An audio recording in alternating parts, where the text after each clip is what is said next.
எல்லாருக்கும் வணக்கம். ஸ்டேஜில் பெரியவங்க எல்லாருக்கும் வணக்கம்.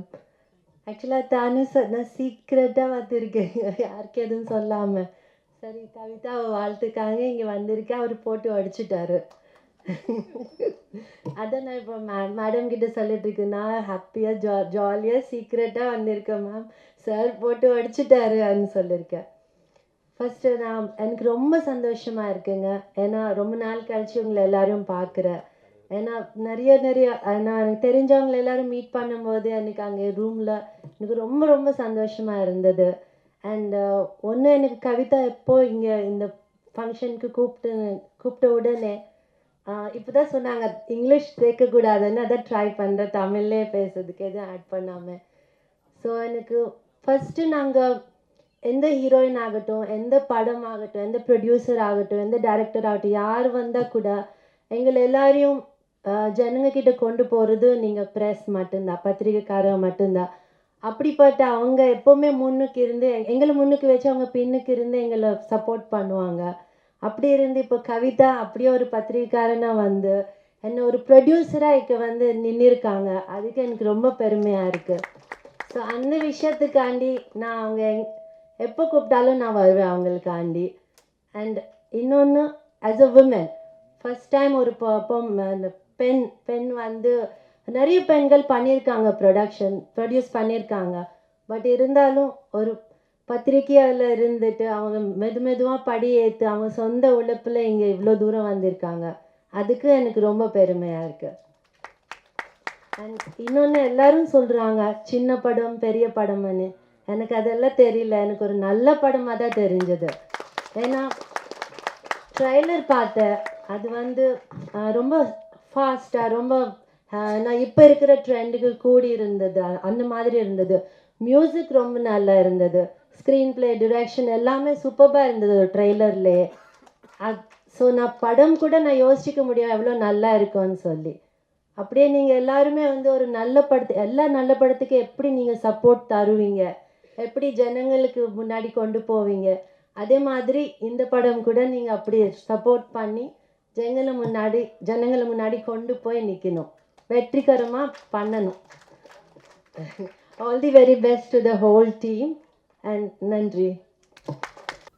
முதல்ல சக்தி ஃபிலிம் ஃபேக்ட்ரி அவருக்கு தான் நன்றி சொல்லணும்.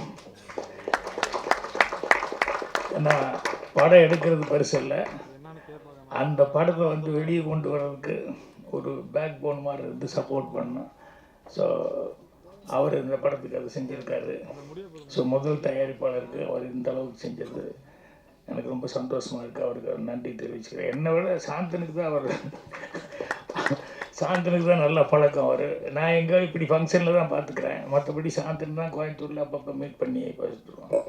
உட்காந்து சார் நன்றி. அதுக்கப்புறம் கவிதையிலேருந்து ஆரம்பிக்கணும். கவிதை எனக்கு உண்மையிலேயே ஆச்சரியமாக இருந்தது. என்னென்னா அவர் தமிழ் வந்து நான் எப்போவுமே ரொம்ப ரசித்து கவிதை எப்போ தொகுத்து வழங்கினாலும் அதை சொல்லிக்கிட்டே இருப்பேன். எல்லா இதுலேயும் நம்மக்கிட்ட இல்லாத ஒன்று ரொம்ப சிறப்பாக அவங்க பேசுகிறாங்க, அவ்வளோ இலக்கணம் சுத்தமாக தமிழை வந்து உச்சரிக்கிறாங்க அப்படின்னு சொல்லிட்டு. எனக்கு இந்த படத்துக்கு அவங்க தயாரிப்பாளர் அப்படிங்கிறது வந்து எனக்கு உண்மையிலே அவங்க சொல்கிற வரைக்கும் எனக்கு ஒன்றும் புரியல. அப்படி இங்கே வந்ததுக்கப்புறம் தான் நிறையா ஏற்கனவே ஷார்ட் ஃபில்மெல்லாம் வேறு எடுத்திருக்காங்க அப்படின்னு சொல்லி. ஸோ சின்ன மீன் போட்டெல்லாம் படம் பார்த்துட்டு தான் அதுக்கப்புறம் இப்போது கமர்ஷியலாக படமே பண்ணலாம் அப்படின்னு முடிவு வந்திருக்காங்க. ஸோ தயாரிப்பாளர் வந்ததில் அவங்க நாளைக்கு மகளிர் இருக்கணும், ஆனால் எல்லாத்தையும் இன்றைக்கே ஸ்டேஜ் ஏற்றி எல்லாத்தையும் அவங்க சக பத்திரிக்கையாளர் எல்லாத்துக்கும் அவங்க கௌரவிச்சது அப்படிங்கிறது ரொம்ப சந்தோஷப்படக்கூடிய ஒரு சமாச்சாரம். அதுக்கு வாழ்த்து தெரிவிச்சுக்கலாம். அப்புறம் மூத்த பத்திரிகையாளர் ஆனால் எனக்கு வந்து ரொம்ப பாசத்தோடு நட்பாக பழகிற செல்வம் சார், அவரை வந்து இது ஃபஸ்ட் டைம் வந்து பிஆர்ஓ அப்படின்னு சொல்லியிருக்காங்க. அது எனக்கு ரொம்ப மனசுக்கு நிறைவாக இருந்தது. அதே மாதிரி வந்து அவங்க பேசும்போது சொன்னாங்க, நல்லா பேசுவாங்க. நல்லா பேசும்போது சொன்னாங்க, பாக்யராஜ் சார் அப்படின்னா அது ஃபைட்டுக்கு போகக்கூடாது, நீங்கள் டான்ஸ் நினச்சிட்டு போகக்கூடாது, நீங்கள் நடிப்பு நினச்சிட்டு போகக்கூடாது, நீங்கள் அப்படின்ட்டு ஒன்லி கதை தான் அப்படின்னா இது எல்லாமே ஒரு மைனஸு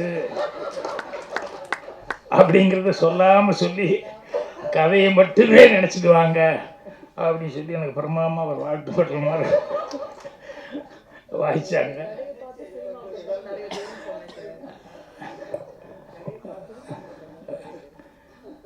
ரொம்ப சந்தோஷமாக இருந்தது அவங்க சொல்லும்போது. சரி பரவாயில்ல, அவங்க ஒரு தயாரிப்பாளராகி நமக்கு ஒரு நல்ல மரியாதையாக வருது. அப்புறம் இவ்வளோ நேரம் வரைக்கும் இந்த ஃபங்க்ஷன் போகும்னு நான் நினைக்கல. ஏன்னா அவங்க 3 மணிக்கே அதே கஷ்டம், தேட்டர் கிடைக்காது, அடுத்தடுத்து புக் பண்ணியிருக்காங்க அப்படின்னா. அப்புறம் நானும் பார்த்துக்கிட்டே இருக்கிறேன், எப்படா இன்னும் அடுத்தது யாரோ கூப்பிடுவாங்களே, லைட் ஆஃப் பண்ணுறது அது இதெல்லாம் நடக்க, அடுத்த ஆள் வேறு வந்து உள்ளே வந்துடுவாங்களே அப்படின்னு சொல்லிட்டு அது அப்படியே போயிட்டே இருந்து. சரி பரவாயில்ல, ஏதோ கேட்டு வாங்கிட்டாங்க போலுக்கு சந்தர்ப்பம் அப்படின்னு சொல்லிட்டு. அதே மாதிரி வந்து இந்த இன்னொருத்தருக்கு வந்து வாழ்த்து சொல்லணும், சாருக்கு வாழ்த்து சொன்ன மாதிரி ரீஎன்ட்ரி ரொம்ப அவர்கள் அது வந்து தானு சார் சொல்லிட்டு போனார். ரெடியாக இருக்கிறேன், நானெல்லாம் ரெடியாக இருக்கிறேன், வாங்க. ஸோ அந்த மாதிரி இந்த படம் அவங்களுக்கு எல்லாருமே இவ்வளோ தூரம் ஒத்துழைப்பு கொடுத்து பண்ணுறதுக்கு அவங்க கேரக்டர் அதுதான் ரொம்ப முக்கியம். அது வந்து எனக்கு அவங்க கேரக்டரை வந்து எத்தனை பேர் பத்திரிக்கையாளர்லேருந்து எல்லாருமே வந்து நண்பர்கள் எவ்வளோ பேர் வந்து சும்மா ஒருத்தர் முன்னுக்கு வர முடியாது. எல்லோரும் ஆணுக்கு பின்னால் தான் பெண்ணுமாங்க. இல்லை, இந்த பெண்ணுக்கு பின்னால் பல ஆண்கள் இருக்கிறாங்க நிறைய பேர்.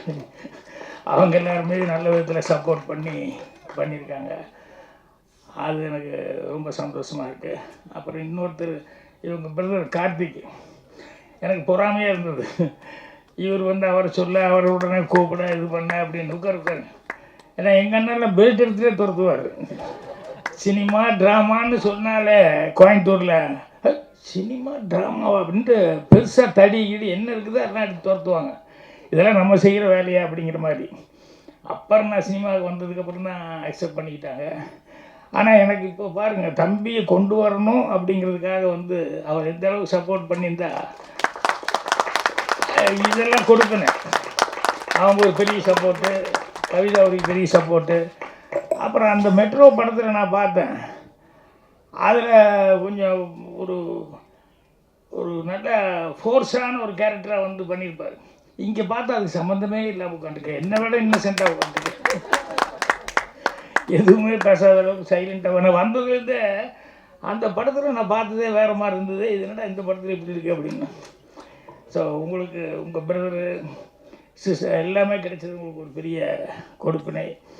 அப்புறம் இந்த படத்தில் இன்றைக்கி இசை வெளியீட்டு இது டெய்லர் வெளியீட்டு விழாங்கிறதுனால ஜோகன் முதல் கொண்டு கேமராமேன் முதல் கொண்டு இதில் பணியாற்றின எல்லாத்துக்குமே என்னுடைய வாழ்த்துக்களை வந்து தெரிவிச்சுக்கிறேன்.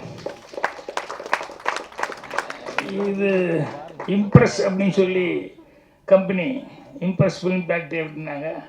டைட்டிலும் ரொம்ப இம்ப்ரெஸ்ஸாக தான் இருக்குது, நல்லா ராபர் அப்படின்னு சொல்லி சொல்லக்கூடியது. என்னென்னா திருடன் அப்படின்னு சொல்லும்போது எனக்கு வரும்போது அப்படி யோசிச்சுக்கிட்டே வந்தேன். எனக்கு பிடிச்ச சில திருட்டு விஷயங்கள்லாம் ரொம்ப நான் ரசித்த விஷயங்கள். அது சிவாஜி சார் நடிச்ச ஒரு படம் இருக்கும். ஒரு ஆள் வர்றான், நகை பணமெல்லாம் எடுத்துகிட்டு வர்றான், அதை திருடணும், நாளைக்கு எதாவது நைட் டைமில் போய் எல்லாம் திருடலாம் அப்படின்னு சொல்லும்போது, இதெல்லாம் காலையில் 10:30 மணிக்கு தான் நான் எடுத்துகிட்டு கடைக்கு வர்றேன், 10:30 மணிக்கே திருடிடலான்னு, எங்கே அந்த ரோட்லேயே வச்சு திருடிடலாம் அப்படின்னு. ரோட்டில் வச்சு எப்படி திருடுவா அப்படின்னா, ஒன்றும் இல்லை, ஒரு கேமரா மட்டும் கொண்டு வாங்க அப்படின்னு சொல்லிட்டு 2 ஆளுகளை ஒட்டு கூட கொடுங்க அப்படின்னு சொல்லிட்டு அந்த சேட்டு வரும்போது இவர் உணர்ந்து கேமராவெல்லாம் வச்சு ரெடியாக 10 மணிக்கு வெயிட் பண்ணுவார். ஜனங்கள்லாம் சேர்ந்துருவாங்க. என்ன சார்னா, ஷூட்டிங்கு நீங்கள்லாம் கூட நடிக்கணும் அப்படின்னு. என்னென்ன இல்லை, ஒருத்தர் வருவான், அப்போது நாங்கள் வந்து டக்குன்னு போய் நிறுத்தி பிளாக் பண்ணி அந்த பணத்தை எல்லாம் பொட்டியோட பணத்தையும் நகையும் தூக்கிட்டு ஓடுவோம். அப்போ ஐயோ திருடன் கத்தும்போது நீங்களாம் சேர்ந்து, ஏன்டா வட்டிக்கு வட்டி விட்டு இவ்வளோ காசு சம்பாதிச்சுவேன், அதனால தான் உன் காசு இப்படி அநியாயத்துக்கு போகுது அப்படின்னு சொல்லி நீங்களாம் அவனை பிடிச்சி ரொம்ப கம்மியாக அடித்து அவனை அப்படி உட்கார வச்சுருங்க அப்படிங்கிற மாதிரி சொல்லி சிவாஜி சார் திருடிட்டு போவார் திருடன் படத்தில். நான் ரொம்ப ரசித்த சீன் அது. புத்திசாலித்தனம் இருந்தது, அதே நேரத்தில் ப்ரெசன்ஸ் ஆஃப் மைண்ட் யூஸ் பண்ணி பண்ணுது. இதே மாதிரி ரியல் லைஃப்பில் கூட ஒன்று சொல்லுவாங்க, என்னென்னா இன்கம் டேக்ஸ் வந்து எல்லாருமே பேஜராகிடுவோம் இல்லையா, திடீர்னு வந்து நிற்கிறாங்க அப்படிங்கும்போது. அது எம்ஆர்ஆர் வீட்டுக்கு ஒரு தடவை இன்கம் டேக்ஸ் ஆஃபீஸர் வந்துட்டாங்க. வந்து என்ன இதுதான் இன்கம் டேக்ஸ் நாங்கள் அப்படின்னா ஒரு 4-5 பேர். உடனே எம்ஆர் ராதா வெளியே வந்து ஐயையோ ஐயோன்னு கத்தினாரு. வீதியில எல்லாம் எம்ஆர் ராதா ரோட்டில் வந்து ஐயோன்னு கத்தி, என் வீட்டுக்குள்ளே திருடம் வந்துட்டு என்னை கத்தியை காமிட்டு மிரட்டுறா, நீங்கள் தான் காப்பாற்றணும் ஜாங்க. நம்ம எம்ஆர் ராதா வீட்டில் உடனே எல்லாம் பூந்து அடி. இன்கம் டேக்ஸ் எனக்கு அடி விழுந்துருக்கு. இவரே போட்டி படிக்கிற என்னென்னலாம் வச்சுருக்காரோ அதெல்லாம் பத்திரமா காரில் எடுத்து வச்சு சேஃப்டியாக கொண்டு போயிட்டார் வெளியே. அன்னைக்கு இன்கம் டேக்ஸ் அன்னைக்கு தான், அதுலேருந்து தான் போலீஸ் இல்லாமல் எந்த வீட்டுக்கும் இன்கம் டேக்ஸே போகக்கூடாதுன்னு அன்னையிலேருந்து தான் போலீஸே வந்து இது பண்ண ஆரம்பித்தாங்க அப்படின்னா. அந்த மாதிரி திருடர்கள் அப்படின்னு சொன்னோம்னா அதுக்கு ஒரு பிரெயின் வேணும், வித்தியாசமாக என்ன திருடலாம் அப்படின்னு சொல்லிட்டு. அப்போ நானே நினச்சி பார்த்துக்குவேன் என்னென்னா, இந்த முதல்ல திருடுறவன் வந்து அவன் கெட்டிக்காரத்தனம், என்ன எவ்வளோ சேஃப்டியாக வைக்க முடியுமோ எல்லாமே சேஃப்டியாக வச்சுருப்பாங்க. ஆனால் இவன் மைண்டு வந்து ரொம்ப பிரமாதமாக அதை யூஸ் பண்ணி எப்படா அதை திருடிட்டு போகிறது அப்படின்னு சொல்லிட்டு ரொம்ப பிளான் பண்ணி கரெக்டாக போய் இவன் வந்து அடிச்சுட்டு போயிடுவான். அப்புறம் போலீஸ்காரர் வருவான். அவன் வந்துன்னு எப்படி நின்று பார்ப்பான், எந்த வழியாக உள்ளே வந்திருக்க முடியும், எப்படி வந்திருக்கணும், ரேகையெல்லாம் போடுறதுக்கு முன்னாடியே அது பழக்கமானவனா இல்லை புதுசாக திருடுறவனா அப்படின்னு சொல்லி பார்த்துட்டு இவனை வந்து போலீஸ்காரன் வந்து கரெக்டாக அவன் ரூட்டை கண்டுபிடிச்சி இவன் போய் அரெஸ்ட் பண்ணுவான். ஸோ அது இதை விட பெரிய திருடுறவனை விட பிரெயினுங்கிறது வந்து போலீஸ்காரனுக்கு. அதுக்கப்புறம் இது கோர்ட்டுக்கு வரும். அந்த லாயர் கேட்டுக்குவார். கேட்டு என்னென்ன திருடினேன் அப்படின்னா ஓகே. அப்புறம் போலீஸ் இப்படி பிடிச்சாங்க, இல்லை மர்டர் கேஸ் ஏதோ ஒன்றை பிடிச்சாங்க. உடனே அந்த லாயர் இவன் இப்படி திருடினா போலீஸ் இப்படி கேஸ் போட்டிருப்பான், இவன் இப்படி பண்ணியிருப்பான் அப்படி பண்ணியிருப்பான், ரெண்டையும் கேட்டுட்டு இப்படி நடக்கவே இல்லை அப்படின்னு சொல்லிட்டு அந்த கேஸே உல்ட்டா பண்ணி விட்ருவாங்க. சில நேரங்களில் அந்த லாயரு பண்ணுறது இருக்க, இந்த திருட மூளையை விட போலீஸ்கார விட அவங்க இன்னும் கிரிமினல் மூளை. லாயருக்கு தப்பாக நினச்சக்கூடாது, ஜெயிச்சுக்கிறதுக்காக சொல்லுவார். என்னென்னா, ஒருத்தர் திருடிட்டான், இது அருவாள் வெட்டிட்டான்னு சொன்னோன்னே கைப்பிடியாக பிடிச்சிட்டாங்க, அருவாள்லாம் இருக்குது. அப்புறம் அவங்ககிட்ட போய் கேட்கும்போது வந்து எனக்கு எவ்வளோ பணம் கொடுக்குறீங்க அப்படின்னு லாயர் கேட்டார். ஒரு 5 லட்சம் கொடுத்தா நீங்கள் கைப்பிடியாக பிடிச்சிட்டாங்க, இப்படி காப்பாற்ற நான் காப்பாற்றுறியா, நானே காப்பாற்றிடுறேன், நான் வெளியே கொண்டு வந்துடுறேன், ஒரு 5 லட்சம் கொடுக்குறியா 10 லட்சம் கொடுக்குறியான்னு சொல்லி பேசிட்டாரு. அப்புறம் போனார். அடுத்த நாள் வந்து என்னென்னா கோர்ட்டில் வந்து கூப்பிட்டு இது மாதிரி அருவாள் வெட்டின அருவாள் பார்த்தவங்களாம் இருக்காங்க, வெட்டின அருவாள் இருக்குது அப்படின்னு உடனே இந்த லாயர் அருவாளுக்கு வெட்டின அருவாளில் கத்தி இருக்காது, ரத்தம் இருக்குது, எல்லாம் ஓகே யுவர் ஆனர், அதை போய் அந்த அருவாளை எடுத்துகிட்டு போய் கொஞ்சம் நேரத்துலேயே அந்த ஃபாரன்சிக் மாதிரி ஆள் இருப்பாங்க இல்லையா, இந்த பிளட்டை செக் பண்ணி அதை முதல்ல செக் பண்ணிட்டு வர சொல்லுங்க. அதை போய் செக் பண்ணிட்டு வந்து அது ஆட்டு ரத்தம் அப்படின்ட்டா. என்னன்னா இவர் முதல் நாளே போலீஸில் போய் ஆளை பிடிச்சி அவனுக்கு ஒரு 1 லட்ச ரூபாய்க்கு கொடுத்து அந்த அருவாளை வாங்கிட்டு வந்து அதை போய் க்ளீன் பண்ணி நல்லா கரெக்ட் பண்ணிவிட்டு ஆட்டு ரத்தத்தை எடுத்து அதில் பூசிட்டு கொண்டு வந்து சத்தமெல்லாம் மறுபடியும் உள்ள வைக்க சொல்லிட்டாரு. ஸோ லாயருடைய புத்திசாலித்தனம் எப்படிங்கிறத பாருங்கள். அது எப்படி எடுத்துக்கலாம், கிரிமினல் மைண்டு எடுத்துக்கலாம், புத்திசாலித்தனமான மைண்டு எடுத்துக்கலாம். ஆனால் இது போலீஸ் திருடன் தாண்டினது போலீஸுடைய மைண்டு, போலீஸை தாண்டி லாயருடைய ஒரு மைண்டு. இது எல்லாத்தோட மோசமான ஒரு மைண்டு இருக்குது, ரொம்ப கிரிமினலான மைண்டு. அவங்க யாருன்னா ரைட்டர், நம்ம அனந்த கிருஷ்ண மாதிரி என்ன அப்படின்னா இது எல்லாத்தையும் கிரியேட் பண்ணுறது யார்? ஒரு கதைக்கு வேணும்னா திருடன் நம்ம தான் கிரியேட் பண்ணணும். அதை எப்படி போலீஸ்காரை கண்டுபிடிக்கிறான் அப்படிங்கிறதையும் நம்ம தான் கிரியேட் பண்ணணும். லாயர் கேரக்டர் வந்ததுனால அதை உடைக்கிறதுக்கு லாயருக்கு உண்டான மூளை, அதுக்கு உண்டான டைலாக் அதெல்லாம் போடுறது நம்ம தான் பண்ணணும். இத்தனையும் பண்ணி அதுக்கப்புறமா தான் வந்து ரைட்டருங்கிறவங்க வந்து பேர் வாங்க முடியும். ஸோ சினிமாவில் வந்து ரைட்டர் அப்படின்னு சொல்லும்போது அனந்த கிருஷ்ணன் அவர்கள் அந்த ஃபஸ்ட்டு படம் அது பார்த்தேன். அதில் வந்து அந்த க்ரைம் நான் எடுக்கிற படம் வேறு, நான் பார்க்குற படம் வேறு.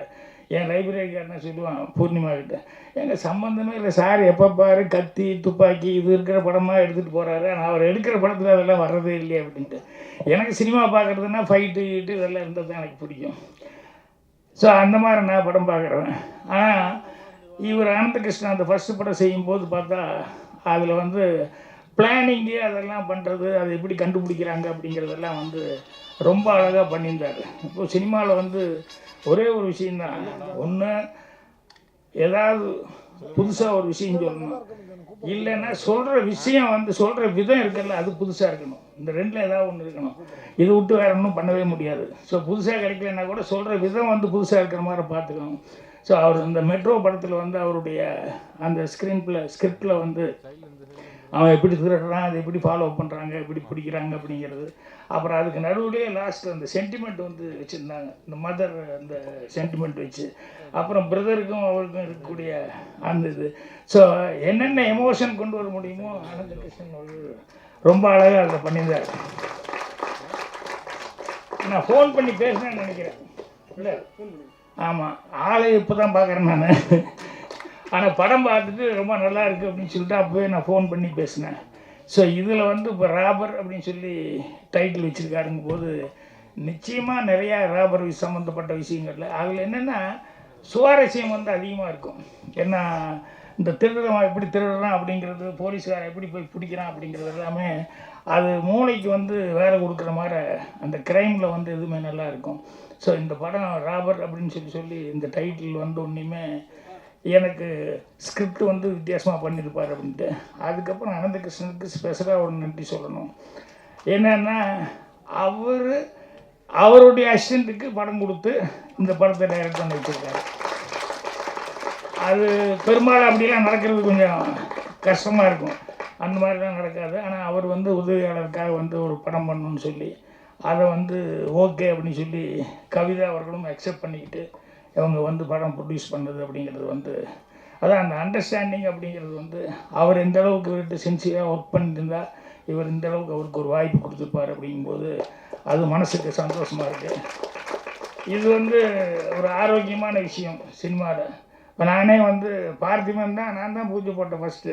அப்புறம் வேறு சில காரணங்கள்னால படம் வந்து செய்ய முடியாமல் போச்சு. அப்புறம் பார்த்திபனுக்கு அப்புறம் பாண்டியராஜனே என்னோடய பேனரில் வந்து அவனும் நானே ஸ்கிரிப்ட் எழுதி கொடுத்தேன். ஒரு 2-3 படம் பார்த்திபன், தாய் குடமே, கபடி இதெல்லாம் வந்து எப்போது சும்மா இருக்கும்போது யோசிச்சு வைப்போம். அப்புறம் கொஞ்சம் தள்ளி வந்துருச்சுன்னு வச்சுக்கோங்களேன், இனி போய் நம்ம லவ் பண்ணிட்டு இருந்தால் நல்லா இருக்காது. இந்த ஒரு ஏஜ் தாண்டியாச்சுன்னா இப்போவும் போய் லவ்னு சொல்லிட்டு தான் நல்லா இருக்காது அப்படின்னு சொல்லும்போது அப்போ பாண்டியராஜன் இவங்கெல்லாம் வரும்போது சரி இந்த கதை இன்னைக்கு பண்ணுறா இது நல்லா வரும் அப்படிங்கிற மாதிரி சொல்லிது ஒன்று. ஸோ அந்த மாதிரி அசிஸ்டண்ட்டுகளுக்குள்ளே ஒரு நல்ல அண்டர்ஸ்டாண்டிங் அப்படிங்கிறது வந்து இருக்கணும் டைரக்டருக்கு அசிஸ்டண்ட்டுக்குள்ளே. ஸோ இந்த ஸ்கிரிப்டை பொறுத்த வரைக்கும் அவர் வந்து தன்னுடைய அசிஸ்டண்ட்டுக்காக வந்து ஒரு படத்தை பண்ணி அவரே வந்து சான்ஸ் கொடுத்தது மட்டும் இல்லாமல் அவரே ப்ரொடியூஸ் பண்ணியிருக்காகும் போது எந்த அளவுக்கு அவர் நம்பிக்கை வச்சுருக்காரு அப்படிங்கிறது ரொம்ப ரொம்ப சந்தோஷமாக இருக்குது. ஸோ கவிதா அவர்களுக்கும் சரி, ஆனந்த கிருஷ்ணன் அவர்களுக்கும் சரி, அவங்க தயாரிப்பாளருக்கு முறையில் அவங்க சக்ஸஸ் ஆகணும். அவங்க குடும்பத்தில் எல்லாருமே வந்து வாழ்த்து சொன்னதுங்கிறது ரொம்ப சந்தோஷமாக இருக்குது. ஸோ படத்தினுடைய வெற்றி விழாவில் மீண்டும் அந்த குடும்ப சகிதமாக எல்லாருமே கலந்துக்கிட்டு இதே சந்தோஷத்தை பகிர்ந்துக்கணும்னு சொல்லி என்னுடைய வாழ்த்துக்கள் தெரிவிச்சுக்கிறேன். நன்றி, வணக்கம். ஒரு ஃபாதர் லெவலில் நான் ரொம்ப ஃபீல் பண்ணுறேன். கங்க்ராச்சுலேஷன் கவிதா. இது வந்து எல்லா பெண்களுக்கும் ஒரு இன்ஸ்பிரேஷனான ஒரு விஷயம். இந்த ட்ரெய்லரை பார்த்தோம், வெரி இம்ப்ரெஸ் ஃபிலிம் மேக்கர்ஸ் ஒரு இம்ப்ரெசிவான ட்ரெய்லர் பண்ணியிருக்காங்க. நல்ல கேமரா, நல்ல எடிட்டிங், நல்ல மியூசிக், நடித்த சத்யா, இவங்க கூட நடித்த எல்லாரும், இவங்க எல்லாருக்கும் என்னுடைய வாழ்த்துக்கள். ரெண்டாவது, இதில் வந்து இந்த படத்தை வந்து சக்தி ஃபிலிம் ஃபேக்ட்ரி ரிலீஸ் பண்ணுறான்னு சொன்னாங்க. அவர் நார்மலாக வந்து எல்லா படத்தையும் வாங்கி ரிலீஸ் பண்ண மாட்டார். அந்த படத்தில் ஏதாவது கண்டென்ட் இருக்கணும், இல்லாத விஷயம் இருக்கணும், வியாபார ரீதியாக அது மிகப்பெரிய வெற்றி அடையும் அப்படின்னு தோணினா மட்டும்தான் அந்த படத்தை பண்ணுவார். அந்த லெவலில் இந்த படத்தை அவர் பண்ணியிருக்காருன்னா அந்த படத்தில் வந்து கண்டென்ட் அதை வந்து விரும்பி அவர் ரிலீஸ் பண்ணுறாரு. அவர் நினச்ச மாதிரி இந்த படம் மிகப்பெரிய வெற்றி அடையணும். கவிதா வந்து கண்டினியூஸாக படங்கள் பண்ணணும். நிறைய பேர் கவிதா சொன்ன மாதிரி நிறைய யங்ஸ்டர்ஸ்க்கு, சின்ன தயாரிப்பாளர்களுக்கு உதவி பண்ணணுங்கிற ஒரு எண்ணம் வந்து நல்ல எண்ணம். தானு சார் இருக்காருங்க, நிறைய சின்ன ப்ரொடியூசர்ஸ்க்கெலாம் நிறைய ஹெல்ப் பண்ணுறவர். கவிதாவுக்கு சின்ன வயசில் நிறைய படங்களுக்கு தொகுப்பாளராக சான்ஸ் கொடுத்தவர். அதே மாதிரி ஒரு இன்ஸ்பைரிங் டைரக்டர், ஆக்டர் யாருன்னா பாக்கியராஜ் சார். நாங்களாம் சின்ன வயசில் அவருடைய படங்களை பார்த்து இன்ஸ்பயர் ஆனது உண்டு. அவங்கெல்லாம் இங்கே வந்து கவிதாவுக்கு வாழ்த்த வந்திருக்காங்கன்னா கவிதா மேலே உள்ள ஒரு பிரியம். அதே மாதிரி அம்பிகா, அடுத்தது ரம்பா, இவங்கெல்லாம் வந்து கவிதாவோட ட்ராவல் பண்ண நல்ல நல்ல உள்ளங்கள். இவங்களுக்கெல்லாம் நான் தேங்க்ஸ் சொல்லிக்கிறேன். கவிதா மேலும் மேலும் நிறைய படங்கள் எடுத்து நல்ல கதைகளை சின்ன படமாகவே எடுக்கட்டும், பெரிய படங்கள் எடுக்க வேண்டாம். அந்த படங்களை வெற்றி அடைய செய்கிறதுக்கு சக்தி இருக்காரு கூட, அந்த சக்தியை உபயோகப்படுத்தி பெரிய படங்களாக்குங்க. அப்புறம் நீங்கள் வந்திருக்கிற இடம் வந்து பத்திரிகை உலகம், அவங்க உங்களை கைவிட்டுற மாட்டாங்க. நல்லா இருக்கிற விஷயங்களை மட்டும்தான் நல்லா இருக்குன்னு எழுதுகிறவங்க. இந்த படம் கண்டிப்பாக நல்லா இருக்கும் அப்படிங்கிறது ஒரு நம்பிக்கை. அதை வந்து பெரிய லெவலுக்கு கொண்டு போகிறது உங்கள் கையில் இருக்குது. உங்கள் எல்லாருக்கும் நான் அட்வான்ஸ் தேங்க்ஸ் சொல்லிக்கிறேன். இந்த ஃபங்க்ஷனுக்கு என்னை அழைத்து இங்கே உங்களோடு இருக்க வைத்ததற்கு ரொம்ப மகிழ்ச்சி, நன்றி, தேங்க்யூ. அது வந்து அந்த பசங்க அங்கே உட்காந்துட்டு இருக்கும்போது பாவம்னு முதல்ல சொன்னதே பாக்யராஜ் சார் தான். ஆமாம், பாவங்க அங்கே உட்காந்துட்டு எதுக்கு கால் வலிக்க போகுதுன்னு அப்புறம் நான் நினச்சேன். சரி, அப்போ அவங்க சொன்னாங்க அந்த கேரக்டர் மேலே இருக்கிற அந்த ஆர்வத்தில் உட்காந்துட்டு இருக்காங்கன்னு. கால் வலிச்சிட போகுதுப்பா. எனவே இந்த ஃபங்க்ஷனுக்கு கூப்பிட்டதுக்கு ஃபஸ்ட்டு கவிதாவுக்கு நான் நன்றி சொல்கிறேன். பத்திரிகையாளர்கள் நிறைய பேர் எனக்கு ஃப்ரெண்ட்ஸுங்க இருக்காங்க. நிறைய பேர் எத்தனையோ வருஷமாக பார்த்துக்கிட்டு இருக்கிறாங்களெல்லாம் இங்கே பார்க்கும்போது ரொம்ப சந்தோஷமாக இருக்குது. கொஞ்சம் ஃபீல் பண்ண வைக்கிற அளவுக்கு எழுதுகிறவங்க இருந்தாலும் எனக்கு பிடிச்ச நிறைய பேர் இங்கே இருக்கிறாங்க. அதில் ஒருத்தங்க கவிதா. அதுலேயும் பீயிங் எ லேடி, அவங்க வந்து சொல்லும்போது ரொம்ப பெருமையாக இருந்துச்சு. ஃபஸ்ட்டு ப்ரொடியூசர் அப்படின்னு சொல்லும்போது என்னை பொறுத்த வரைக்கும் இது ஒரு சின்ன படமாக எனக்கு தெரியல. அதாவது பெரிய படத்தில் செலவு பண்ண வேண்டிய காசை கம்மி பண்ணி நம்மளால் முடிஞ்ச அளவுக்கு பண்ணி இந்த படத்தை பெருசாக மாற்றுறோம். So it's not a small film, it's a big thing. ஒரு தியாக சொன்ன மாதிரி இந்த மாதிரி நிறைய படங்கள் அவங்க பண்ணணும். படங்கள் ஹிட் ஆகும். இதில் வந்து ட்ரெய்லர் பார்க்கும்போது எனக்கு பிடிச்ச ஒரு டயலாக் அது இருந்ததுன்னா, அன்றைக்கே நான் கவிதா கிட்ட சொன்னேன், இருக்கிறவங்க எல்லாம் கெட்டவங்க தான், அது முடிச்சுட்டு 2 ரகம், ஒன்று வந்து மாட்டிக்கிறவங்க, ஒன்று வந்து மாட்டிக்காதவங்க. எனக்கு அந்த டயலாக் ரொம்ப பிடிச்சிருக்கு. அது இல்லாமல் இதில் பண்ணியிருக்கிற ஒவ்வொரு கேரக்டர்ஸும் அதுக்காக அவங்க செலக்ட் பண்ணியிருக்கிற ஃபேஸஸ் பொருத்தமாக இருந்த மாதிரி நான் ஃபீல் பண்ணேன். அதில் நடிச்சிருக்கிற எல்லாருக்கும் என்னோடய வாழ்த்துக்கள். இந்த படம் பெரிய வெற்றி ஆகணும். அதுவும் இல்லாமல் வெற்றிகரமான ஒரு வழிக்கு கொண்டு போக வேண்டியது உங்கள் நண்பர்கள், பத்திரிகையாளர்கள் கொண்டு போகணும். அது நம்ம டியூட்டி மாதிரி நம்ம நினச்சிட்டு இந்த ஃபங்க்ஷனுக்கு என்னை கூப்பிட்டதுக்கு மறுபடியும் நன்றி சொல்லிக்கிட்டு 100ஆவது நாள் ஃபங்க்ஷனுக்கு மறுபடியும் பார்ப்போம். ஒரு சின்ன ரெக்வெஸ்ட், பாக்யராஜ் சார் இங்கே இருக்காங்க. அந்த 7 நாட்கள் ஏதாவது எங்களுக்கு ஒரு நினைவுகள் இருந்தால் கொஞ்சம் சொன்னீங்கன்னா எங்களுக்கு நல்லா இருக்குமே. கண்டென்ட் இதெல்லாம் நினைவுகள் சொல்கிற மாதிரி எல்லாம் ஒன்றும் இல்லை. ஷூட்டிங் வந்து கொஞ்ச நாள் 2-3 நாள் ஷூட்டிங்கில் பேசிகிட்டு இருக்கும்போது நான் தமிழ் பேச ஆரம்பித்தோன்னே தமிழ் பேசுகிறேன், ஓகே. அப்புறம் கொஞ்ச நேரம் டைரக்டர் சாரே சொன்னார், இந்த படம் முடியும் போது ஒன்று நான் தமிழ் மறந்துடுவேன், இல்லை நான் நல்லா மலையாளம் பேசுவேன் அப்படின்னு சொன்னது அந்த ஞாபகம் எனக்கு இருக்குது. அப்புறம் வந்து அதில் ஒரு சீன் பண்ணும்போது அந்த நைட்டு லேட்டாக வருவார் பாக்யராஜ் சாரும் கோபியும் லேட்டாக வருவாங்க. வந்தோடனே இந்த வீடு வாடகைக்கு கொடுக்கும்போது உனக்கு நான் என்ன சொன்னேன் அப்படின்னு கேட்கும்போது, எந்த பரஞ்சு அப்படின்வாங்க. 9 மணிக்கு மேலே டோர் திறக்க மாட்டேன்னு சொன்ன ஞாபகம் இருக்கா அப்படின்னாங்க. ஆமாம் அப்படின்னு சொல்லிட்டு ஏதோ சொல்லும்போது என்ன மூஞ்சி சுழிச்சிக்கிட்டு பதில் வருது அப்படின்னு நான் கேட்பேன். அப்போ சார் வந்து அப்புறம் நான் சொல்லுவேன் கொஞ்சம் சிரிச்சுக்கிட்டு சொல்லாமன்னு சொல்லும்போது அவர் ஒரு மாதிரி மூஞ்சி வச்சுக்கிட்டு சிரிச்சுக்கிட்டு சொல்லுவாங்க. அப்போ அந்த டேக்கில் நான் சொன்னேன், இதுக்கு முன்னால் இருந்த மூஞ்சியே பரவாயில்ல அப்படின்ற மாதிரி நான் சொல்லுவேன். எனக்கு சொன்னதுக்கு அப்புறம் தான் சொல்லியிருக்கக்கூடாதோ அப்படின்னு ஃபீல் வந்துட்டு நான் சார் நான் அது சொன்னால் பரவாயில்லையா அப்படின்னு கேட்டேன். சொல்லணும் அப்படின்னாங்க. எனக்கு அது ரொம்ப ப்ரௌடாக ஃபீல் பண்ணேன். ஏன்னா பெரிய டைரக்டர், அந்த டைமில் நான் வந்து மலையாளத்துலேருந்து வந்திருக்கேன், புது ஆள், பெரிய டைரக்டர், பெரிய ஒரு இடத்துல இருக்கிறவங்க வந்து வேண்டாம் அப்படியெல்லாம் சொல்லக்கூடாது அப்படின்னு வேணும்னா சார் சொல்லியிருக்கலாம். ஆனால் நான் அந்த சொன்னது அந்த டயலாக் வந்து அந்த சினிமாவில் பெரிய ஒரு எல்லாரும் பேசப்படுற ஒரு சீனாக மாறிடுச்சு. அந்த டைமில் என்னை திட்டாமல் என்கரேஜ் பண்ணதுக்கு ரொம்ப நன்றி மாதவன். என்ன சார் நினச்சிருந்தா அதெல்லாம் வேண்டாம், சொல்லி கொடுத்த சொன்னால் போதும் அப்படின்னு. பட் ரொம்ப நல்ல நினைவுகள் தான் அந்த நாட்கள். பெரிய ஹிட்டாக பண்ணி கொடுத்து கிளைமேக்ஸ் வந்து கொஞ்சம் லேட்டாக தான் நம்ம ஷூட் பண்ணோம். பட் எனக்கு என்ன சொல்கிறது, கரியரில் பெரிய ஒரு டேர்னிங் பாயிண்ட் கொடுத்த ஒரு ஃபிலிம். இப்போவும் எங்கேயாவது போகும்போது கூட அந்த நாட்களை பற்றி தான் நிறைய பேசுகிறாங்களே தவிர, அதாவது வசந்தின்ற பேர் இன்னும் ஆளுங்க மனசில் இருக்கிறது only because of our great director Bhagyaraj sir. Thank you so much.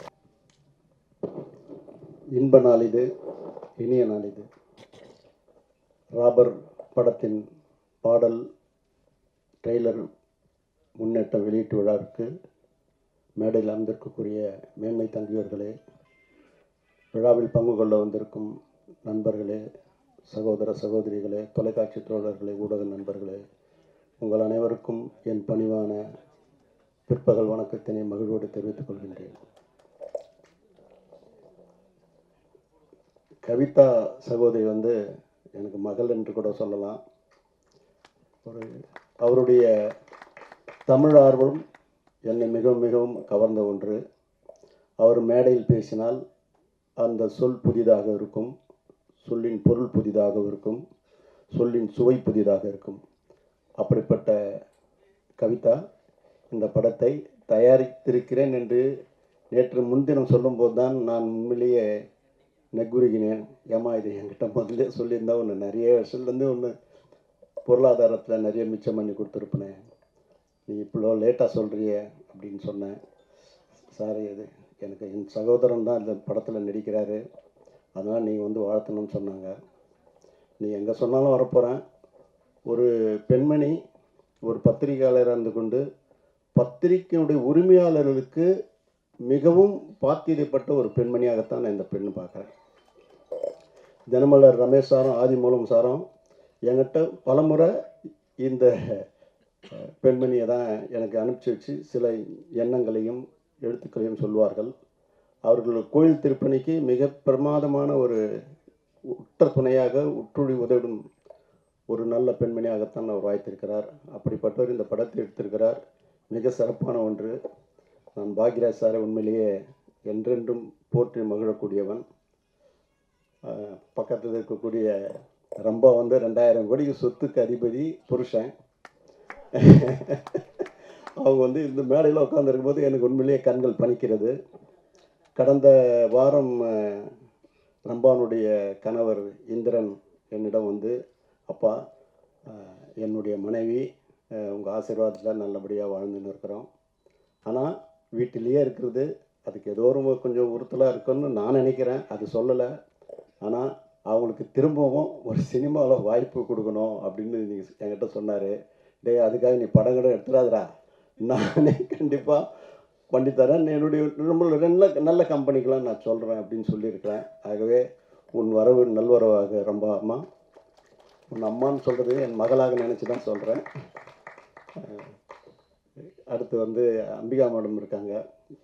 கூலிக்காரனுக்கு என் படத்தில் பணியாற்றுறதுக்காக பல முறையை முயன்று அது நடக்காமல் போச்சு. இருப்பினும் ஏதாவது ஒரு காரணத்தில் உங்களை ஒரு படத்தில் நடிக்க வைக்கணும்னு நான் எண்ணது உண்டு. ஆகவே தியாகராஜன் சாரை பற்றி சொல்ல வேண்டியதில்லை. வண்ண வண்ண பூக்களில் அவருடைய மகனை வாலண்டியராக கொடுத்து அதுக்கு ஒரு பெரிய தேசிய விருதே கிடைக்கிறதுக்கு ஒரு முக்கிய காரணகர்த்தாக விளங்கினார். ஆகவே பிரசாந்த் எங்கள் குடும்பத்தில் ஒருத்தர். ஆகவே சக்தி ஃபிலிம் ஃபேக்ட்ரினா அவங்க இவ்வளோ நல்லா பேசுவார்னு நான் நினைக்கவே இல்லை. ரொம்ப நல்லா பேசினார். படத்தில் ஊன்றி இருக்கிறாரு, ஒரு ஃப்ரேமாக அலசி சொல்கிறாரு. ஆகவே அவர் அப்படிப்பட்ட படத்தை எடுத்து விநியோகிக்கிறது உண்மையிலே சால சிறந்தது. மேடையில் இந்த வருங்காலத்தில் உயர் சிற்பியாக இந்த கதாநாயகன் வருவார் என்று சொல்லி வாய்ப்புக்கு நன்றி தெரிவித்து அனுகிறேன். நன்றி, வணக்கம்.